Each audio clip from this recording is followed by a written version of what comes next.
Le commandement nouveau. Le Seigneur Jésus affirme qu'il donne à ses disciples un commandement nouveau, celui de l'amour mutuel. Lorsqu'il dit « Je vous donne un commandement nouveau », c'est de vous aimer les uns les autres. Est-ce que ce commandement n'existait pas déjà dans la loi ancienne, puisqu'il y est écrit « Tu aimeras ton prochain comme toi-même ». Pourquoi donc le Seigneur appelle-t-il nouveau un commandement qui est évidemment si ancien? Est-ce un commandement nouveau parce qu'en nous dépouillant de l'homme ancien, il nous revêt de l'homme nouveau? Certes, l'homme qui écoute ce commandement, ou plutôt qui y obéit, est renouvelé non par n'importe quel amour, mais par celui que le Seigneur a précisé, en ajoutant, afin de le distinguer de l'amour charnel, « Comme je vous ai aimé ». C'est cet amour-là qui nous renouvelle, pour que nous soyons des hommes nouveaux, les héritiers du testament nouveau, les chantres du cantique nouveau.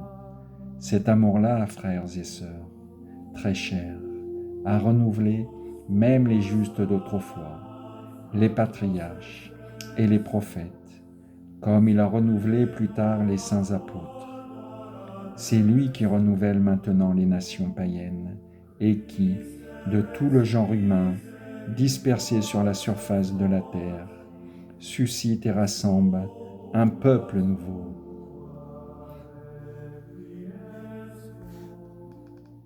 Le corps de la nouvelle épousée du Fils de Dieu, celle dont il est dit dans le Cantique des Cantiques, « Quelle est celle-ci qui s'élève toute blanche parce que renouvelée, par quoi, sinon par le commandement nouveau?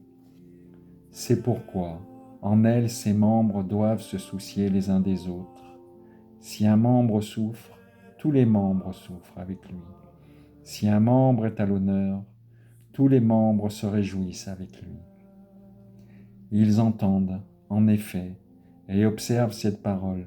« Je vous donne un commandement nouveau, c'est de vous aimer les uns les autres. » Pas comme l'ont fait les débauchés, ni les hommes qui s'aiment simplement parce qu'ils sont des hommes, mais comme s'aiment ceux qui sont tous des dieux et des fils du Très-Haut, si bien qu'ils sont des frères et sœurs de son Fils unique. Ceux-là s'aiment les uns les autres parce que lui-même les a aimés, pour les conduire à la fin qui les comblera, là où leur désir pourra se rassasier de tous les bienfaits.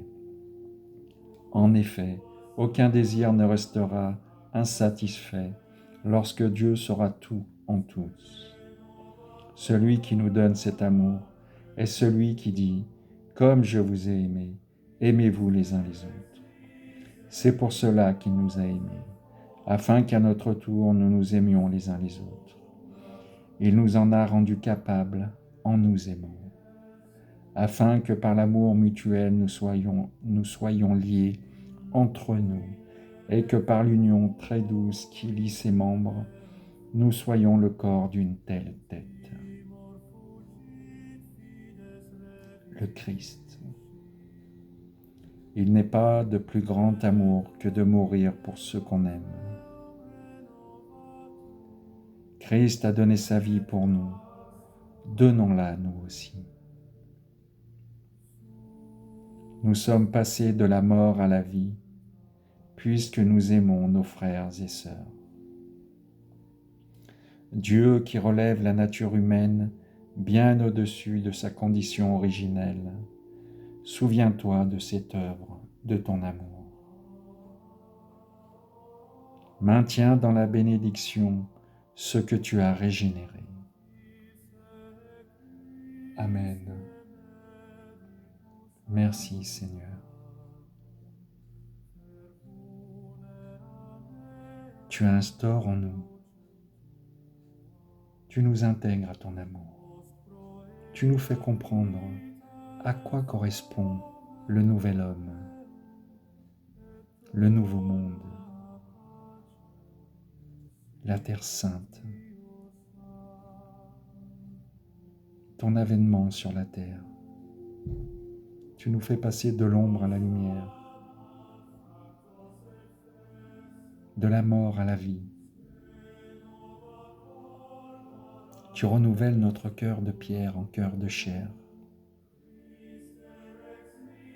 En nous donnant ton amour, nous comprenons que nous pouvons aimer comme tu nous as aimés, en esprit et en vérité, par ta grâce, par ta miséricorde, par ton amour infini, par l'eau de ton esprit. Merci Seigneur.